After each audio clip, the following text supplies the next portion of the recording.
Hi, I'm John Stevenson, and we'll be looking at the story of Isaac and Ishmael in our continuing study of the book of Genesis. We've been looking at Genesis, and we've noted that the whole story of Abraham, and he starts off being called Abram at the beginning, back in chapter 12, but now we're coming toward the end, and we began at the top of our chart with promises that were given to Abram as he was called to leave his family, and there was a promise of a seed. And now we come to chapter 21, where that promise begins to be fulfilled. Isaac's going to be born, and we're going to see, just like Abram was sent out, he left his family, it's going to be Hagar and Ishmael who were sent out, and then not this time, but eventually we'll come to see Isaac being offered on the altar, but that's going to come in the next chapter. So, chapter 21, verse 1, then the Lord took note of Sarah, as he had said. Now, this promise has been a long time in coming, and the Lord did for Sarah as he had promised. So Sarah conceived and bore a son to Abraham in his old age. They're both quite old. At the appointed time of which God had spoken to him, God called the name of his son who was born to him, whom Sarah bore to him, because remember, he'd had Ishmael through the handmaiden, but this was the son through Sarah, and he named him Isaac, laughter, after Abraham had laughed and Sarah had laughed, and now God has the last laugh. Sarah said, God has made laughter for me. God has Isaaced me, as it were. Everyone who hears will laugh with me, and we're still laughing today, 4,000 years later. And she said, who would have said to Abraham that Sarah would nurse children, and yet I have borne him a son in his old age. Now, things go well. Like we said, we have Sarah, and she's now given birth to Isaac. But on the other hand, we have Hagar, who already has given birth to Ishmael, and Ishmael is older, and in that culture, the firstborn gets everything, and that comes to a head when Isaac now is going to be old enough where he has his he's weaned, and Abraham makes a great feast on that day. This is in verse 8, and Isaac is weaned, and meanwhile Sarah looks at Hagar, and Hagar is looking at Sarah, and Hagar is mocking. She, after all, is mother to the older son, and the older son always gets everything. And Sarah says, this isn't working. And so she goes to Abraham and says, you have to do something about this. You have to get rid of Hagar, and you have to get rid of Ishmael. And she says that in verse 10. Therefore she said to Abraham, drive out this maid and her mother, for the son of this maid shall not be heir with my son Isaac. And he's frankly upset. But God comes to him. God comes to him in verse 12 and says, do not be distressed because of the lad and your maid. Whatever Sarah tells you, listen to her, because through Isaac your descendants will be named. And so this now is going to take place. Hagar and Ishmael will be sent out.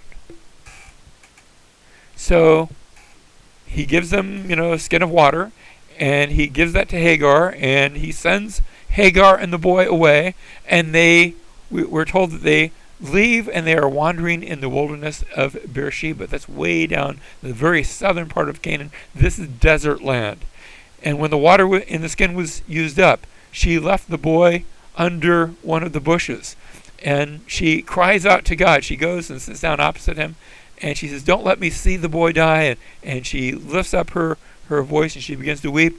And we read in verse 17 that God heard the boy crying. Now there's a play on words, because remember, Ishmael means, Shema is to hear, and El is God. So his name means God hears, and God heard the boy whose name means God hears.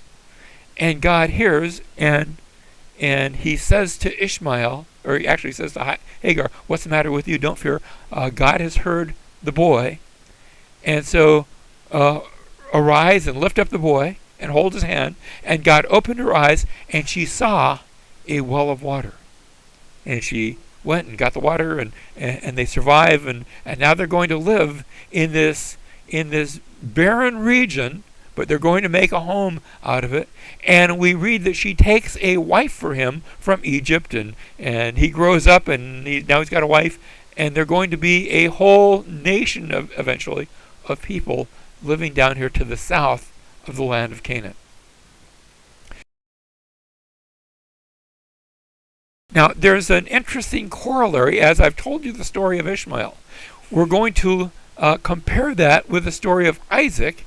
Here, Ishmael had been born back in chapter 16, where Hagar bore Abram a son. Abram called the name of the son whom Hagar had bore Ishmael. Here in chapter 21, verses 2 and 3, we read that Sarah conceived, bore a son to Abraham in his old age, and Abraham called the name of his son who was born to him, whom Sarah bore to him, Isaac. So we've got two children, Ishmael and Isaac, and as I look at the corollary, what I'm going to do is pull in from the next chapter. We haven't read that yet, but we're going to eventually, and I want you to see these two stories in comparison.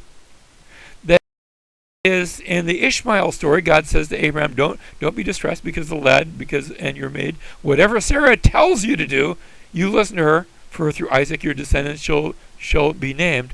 When we get to chapter 22, verse 2, God's going to say to Abraham, take now your son, your only son, whom you love, Isaac, and go to the land of Moriah, and there offer him as a burnt offering on one of the mountains, which I will tell you. Notice there's a telling in both parts of the story. In Ishmael, in his case here in chapter 21, Abraham rose up early in the morning. Likewise, in the story of Isaac, chapter 22, verse 3, Abraham's going to rise up early in the morning. Here in chapter 21, he took bread and a skin of water and gave them to Hagar, putting them on her shoulder. And it's going to, in chapter 22, verse 6, Abraham's going to take the wood of the burnt offering, and he's going to lay it on his son Isaac. In the Ishmael story, she went down, as they ran out of water, she went and sat down opposite him about a bow shot away. In the Isaac story, on the third day, Abraham raises his eyes and he sees from a distance, not up close, but he sees the place where they're headed from a distance. In the Ishmael story, the angel of God calls to Hagar from heaven. And in the Isaac story, as he's getting ready to sacrifice Isaac, the angel of the Lord called to him from heaven. In chapter 21, verse 19, God opened her eyes and she saw a well of water. In the Isaac story that we're going to see in chapter 22, verse 13, Abraham raised his eyes and looked, and behold, now what he sees is a ram caught in the thicket by his horns. In the Ishmael story, Hagar is told, arise, lift up the lad, hold him by the hand. I'm going to make a great nation of him. In the Isaac narrative, God's going to tell Abraham, in your seed, speaking of through Isaac, in your seed all the nations of the earth will be blessed because you've obeyed my voice. In both stories, at the end of the Ishmael story, Hagar goes and finds a wife for Ishmael from Egypt. We don't get to it for a few chapters, but eventually Abraham is going to send his servant to find a wife for Isaac, but not from Egypt. It will be from Haran. And so these two stories are meant to be seen in parallel, one to another. God has blessed Ishmael, yes, but Isaac gets the special blessing. They're both the seed of Abraham, and yet Isaac is that special promised seed through whom the ultimate seed is going to come, that seed whom we know as Jesus.